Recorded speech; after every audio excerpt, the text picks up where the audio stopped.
a country that has withstood sanctions, wars, and global pressure. But why has no superpower ever succeeded in defeating it? Iran's geography is its first defense. Surrounded by mountains, deserts, and the Persian Gulf, it's a natural fortress. For over 2,500 years, Iran has survived empires, from Greeks to Mongols to modern invaders.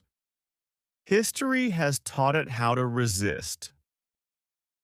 Despite ethnic diversity, Iranians unite fiercely in defense of their land and heritage. Nationalism runs deep. Power alone can't break Iran. It excels in asymmetric tactics, proxy warfare, cyber resistance, and guerrilla strategy. Through diplomacy, oil strategy, and regional alliances, Iran maintains global influence despite isolation.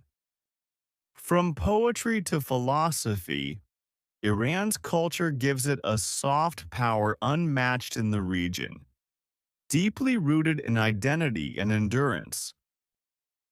Maybe no superpower can defeat Iran, not because of just weapons or borders, but because of spirit.